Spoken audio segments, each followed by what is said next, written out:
আজকে আমরা খুব ইম্পর্টেন্ট চ্যাপ্টার যেটা হচ্ছে সিম্পল ইন্টারেস্ট, সরল সুদ, যেটা প্রত্যেকটা চাকরির পরীক্ষায় কোশ্চেন এখান থেকে আসেই। সেই সরল সুদ সম্পর্কে বেসিক ধারণা আমরা দিব। এই সরল সুদ জিনিসটা কি? আমরা ব্যাংকে কোনো টাকা জমা রাখি, একটা টাকা কোনো টাকা আমরা ব্যাংকে যে জমা রাখি, সেই টাকাটা 1 বছর পর একটু বেশি হয়ে যায়। এই বেশি পরিমাণটা নির্ভর করে যে আমরা কি পরিমাণ ইন্টারেস্ট পাচ্ছি ব্যাংক থেকে বা পোস্ট অফিস থেকে বা অন্য কোনো অন্যান্য যেখানে জমা হয়, টাকাটা জমা করা হয় সেখান থেকে। তার মানে এই জিনিসটা, এই সিম্পল ইন্টারেস্টটা দৈনন্দিন জীবনে আমাদের লাইফের সাথে খুবই জড়িত। তো এই সম্পর্কে বেসিক কনসেপ্টটা হচ্ছে যে কিছু পরিমাণ টাকা আমরা ব্যাংকে বা কোথাও জমা করব। তো জমা যেটা টাকা করব, the amount which is deposited at bank or post office, যে টাকাটা আমরা জমা করব সেটাকে বলা হয় আসল, that means principal, and it is denoted by p দিয়ে লেখা হয়। এরপরে একটা ব্যাংক বা পোস্ট অফিস কি পরিমাণ আমাদেরকে ইন্টারেস্ট দেয়, ইন্টারেস্ট জিনিসটা কি? r%, আমরা সুদের হার বা rate of interest r% means r% per annum, মানে বার্ষিক সরল সুদের হার। ব্যাংক সবসময় এখানে যে পার্সেন্টেজের কথা বলা হয়েছে যে 1 বছরে সুদটা দিবে, মনে করেন 10% সুদ, 10% হারে সুদ দিচ্ছে। এর মানেটা হচ্ছে যদি আমি 100 টাকা রাখি তাহলে ব্যাংক আমাকে 1 বছর পর 10 টাকা এক্সট্রা দিবে। কত টাকা দিবে? 10 টাকা এক্সট্রা দিবে। তারপরে 10%, এটা পার অ্যানাম, মানে 1 বছরে বুঝাচ্ছে, 1 বছরে বুঝায়। এরপরে সময়, কত সময়ের জন্য রাখা হয় সেটা টাইম। এরপরে আমরা যে এক্সট্রা টাকাটা পাবো, সরল সুদটা কি? যে টাকাটা আমরা কিছু টাকা যে জমা রাখলাম, জমা রাখার পরে যে টাকাটা আমরা এক্সট্রা পাবো, বেশি পাবো। মনে করেন 100 টাকা রাখলাম, 1 বছর পর আমি টাকা পেলাম 110, তাহলে কত টাকা এক্সট্রা পেয়েছি? 10 টাকা। এই 10 টাকাটা হচ্ছে সুদ। কি সুদ? সরল সুদ, that means simple interest. The extra earning, extra money which is given by bank or post office is called simple interest. তাহলে সিম্পল ইন্টারেস্টটা, এই যে সুদটা, এই সুদটা কোন কোন বিষয়ের উপর নির্ভর করে? নিশ্চয়ই আমরা এখান থেকে বুঝতে পারছি যে পরিমাণ টাকা আমরা জমা দিব বা রাখবো, যে পরিমাণ টাকা জমা দিব বা জমা রাখবো তার উপর নির্ভর করবে আমার সিম্পল ইন্টারেস্ট।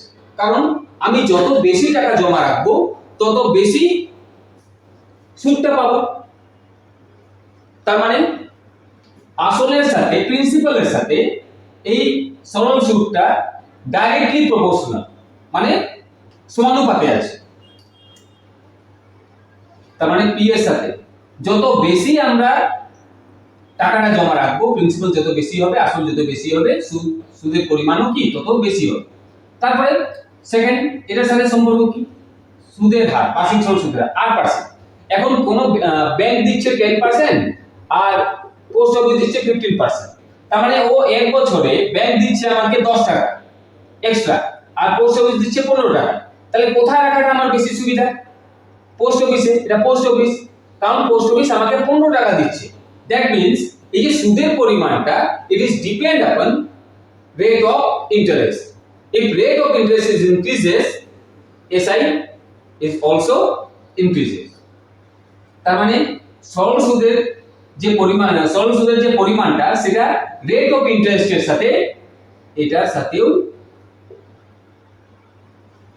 Directly proportional. একইভাবে এখন কেউ টাকা রাখলো 1 বছরের জন্য আর কেউ টাকা রাখলো 5 বছরের জন্য। নিশ্চয়ই যে 5 বছরের জন্য টাকা রেখেছে তার ক্ষেত্রে সুদের পরিমাণটা বাড়বে, বেশি হবে, কারণ যত সময় বাড়বে সুদের পরিমাণ কি তত বাড়বে। অর্থাৎ আমরা বুঝতে পারছি যে সিম্পল ইন্টারেস্টটা, সরল সুদটা সময়ের সাথে সমানুপাতিক। তার মানে SI equals to P into R percent into T. That means আমরা এটাকে লিখি SI equal to P R T divided by 100। Percentage কি যখন আমরা কনভার্ট করি ফ্র্যাকশনে তখন ডিভাইডেড বাই 100 লিখতে হয়। দ্যাট মিন্স ফর্মুলাটা কি SI equals to PRT by 100। এটা হচ্ছে সরল সুদের মেইন ফর্মুলা। এই 1 2 3 4 চারটা ভেরিয়েবল থেকে চারটা ভেরিয়েবল আছে, এখানে যে কোনো তিনটা মান দেওয়া থাকলে চতুর্থ মানটা আমরা বের করে নিতে পারবো। কারণ এই সমীকরণ থেকে তোমরা যদি লক্ষ্য করো তাহলে দেখতে পারবে from this equation we can find out also P, or we can represent R, we can also represent T। যেমন যদি P বের করতে হয় P will be cross multiply SI into 100 by RT। একইভাবে যদি R বের করতে হয় it will be SI into 100 divided by PT, P into T। একইভাবে যদি T বের করতে হয় it will be SI into 100 divided by PR। that means main formula এটা, এখান থেকে আমরা কিন্তু বাকিগুলা রিপ্রেজেন্ট করতে পারবো। তার মানে এই একটা পেলাম প্রিন্সিপাল বের করা, এটা একটা পেলাম, আর এটা একটা পেলাম, কিন্তু মেইন হচ্ছে এটা। এভাবে এই ফর্মুলা ইউজ করে আমরা সরল সুদের যত কোশ্চেন আছে সেই আনসারগুলো সমাধান করতে পারব।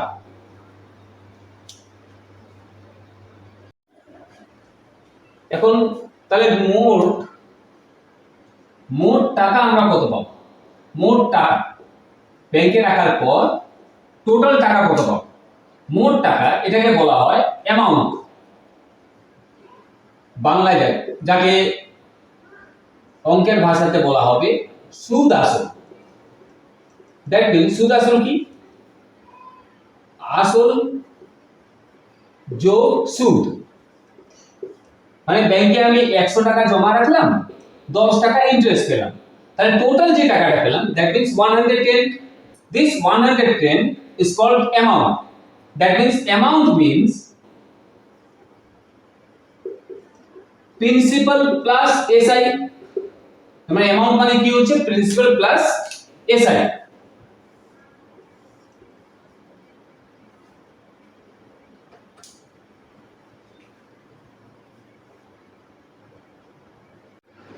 এখন আমরা এই সিম্পল ইন্টারেস্টের কয়েকটা অঙ্ক মানে উদাহরণগুলো সমাধান করে দেখি, যাতে আমাদের পুরো কনসেপ্টটা ক্লিয়ার হয় এবং ফর্মুলাটা কিভাবে ইউজ হচ্ছে সেটা দেখবো। ফর্মুলাটা একবার লিখে দিচ্ছি, SI equals to PRT by 100। এটা ছিল আমাদের ফর্মুলা। এখন আমরা এক্সাম্পলগুলোতে আসি। রমেশ 10% সুদের হারে 750 টাকা 3 বছরের জন্য ধার নিল। তার সুদ ও ঋণের পরিমাণ। আচ্ছা, তার মানে যা যা দেওয়া আছে কোশ্চেনের মধ্যেই आंसर থাকে। তো ফার্স্ট কাজ হচ্ছে দ্য গিভেন যেগুলো দেওয়া আছে প্রদত্ত সেগুলো লিখে নিব। তো শর্টকাট পদ্ধতিতে আমাদের ফর্মুলা ইউজ করে P প্রিন্সিপাল, R T, এই তিনটে জিনিস লাগবে। PRT, P is given কত টাকা? 750, আর 10% টাইম কত বছরের জন্য? 3। মানে Ramesh takes a loan of rupees 750 at 10% per annum simple interest for 3 years। তাহলে আমাদেরকে সুদ বের করতে হবে, then we have to find out simple interest and total loan amount 3 years। তাহলে therefore SI will be PRT by 100। what is the P? 750 into R 10,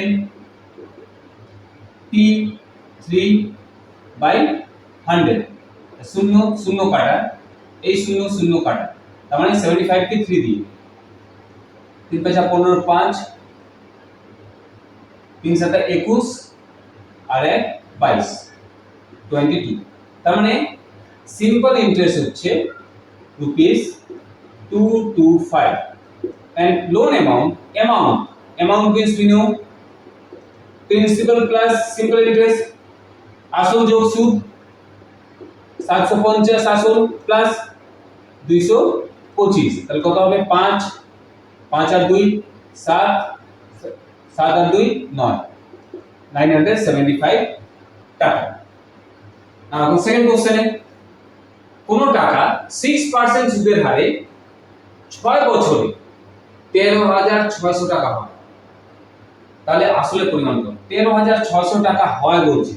A sum at 6% per annum SI becomes rupees 13,600 in 6 years. What is the principal? তার মানে এখানে কি কি দেওয়া আছে সেটা আগে দেখে নিতে হবে। এখানে দেওয়া আছে কোন টাকা 6% সুদের হারে 6 বছরে 13,600 টাকা হয়। এখানে মেইন কোশ্চেনটা প্রথমে পি আর টি,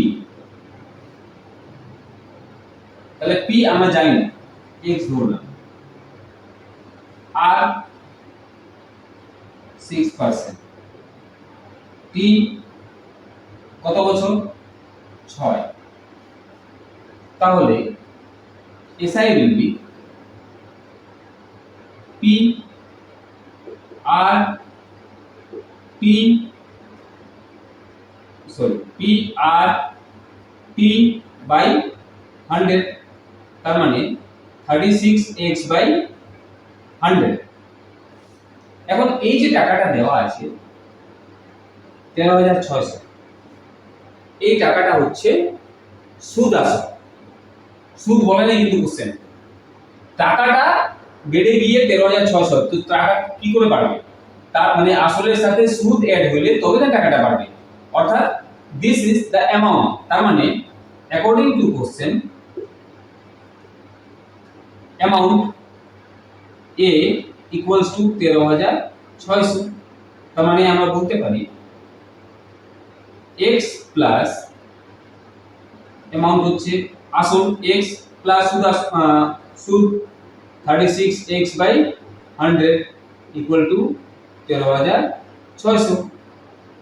এখানে নিয়ে আসি ক্যালকুলেশন, 100 লসগু নিলে উপরে 100x plus 36, 136x equals to 13600, তার মানে 136x equals to 13600 into x, therefore x will be 136 1 2 3 4টা 0 by 136, তার মানে 136 কে কাটা যাচ্ছে 1 কটা শূন্য 1 2 3 4, 1 2 3 4, সুতরাং x হচ্ছে 1 4টা শূন্য, 1 2 3 4 4টা শূন্য, তার মানে 1 2 3 4 একক দশক শতক হাজার 10,000, তার মানে আসল কত টাকা ছিল 10,000 টাকা। এই জায়গাতে কোশ্চেনটা কিন্তু খুব ইম্পর্টেন্ট, এই জায়গাতে অনেকে ভুল করে, এটা এসআই বসায় দেয়, এটা এসআই না, কিন্তু যেহেতু সুদের কথাটা বলা নেই, এর কথা বলা নেই, টাকার পরিমাণটার কথা বলা হচ্ছে, তার মানে সেটা সুদ আসল।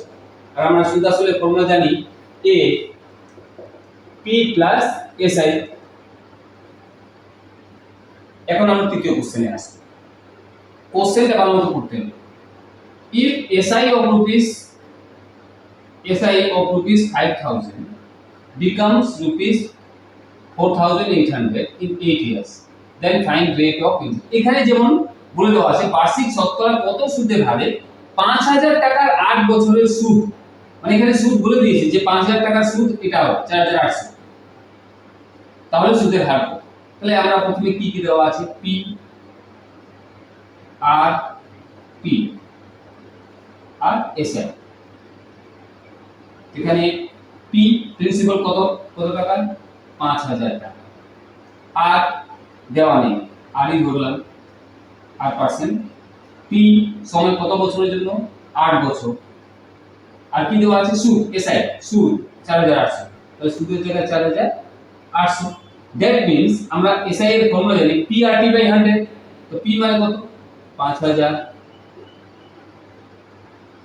Into R into T by 100 equals to 4800। তাহলে দেখো দুটো শূন্য ক্যান্সেল, দুটো শূন্য ক্যান্সেল, তাহলে আর কি হবে? আর হবে উপরে 4800, নিচে কি কি 50 আর 8 পাঁচটা 40, 400। তাহলে শূন্য শূন্য কাটা, এই শূন্য শূন্য কাটা, 4 দিয়ে 48 কে 12, therefore সুদের হার 12%। এভাবে অঙ্কটাকে করতে হবে। নেক্সট, এই অঙ্কগুলো প্রায় পরীক্ষাতে আসে এবং যে দিন যদি বের করতে হবে, এখানে দেওয়া আছে বার্ষিক 5% সুদের হারে 2003 সালে প্রথম 1 জানুয়ারি থেকে 8 আগস্ট 2003 পর্যন্ত 5000 টাকা ধার নিলে, 5000 টাকা ধার নেওয়া হবে, তাহলে সুদ ও সুদ আসলে পরিমাণ কত? তাহলে সবার প্রথমে দেখতে হবে এটা পুরো 1 বছরের না, এখানে সময় বলা আছে যে 1 জানুয়ারি থেকে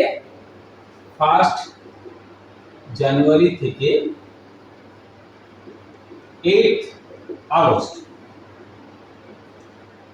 তাহলে 1 জানুয়ারি মাস, জানুয়ারি মাসটা আগে আমাকে ইয়ে করতে হবে, জানুয়ারি মাস 31, ফেব্রুয়ারি যেহেতু 2003 লিপ ইয়ার না, তাহলে 28 ডেজ, জানুয়ারি গেল, ফেব্রুয়ারি, মার্চও 31 ডে হয়, 31 দিন হয়,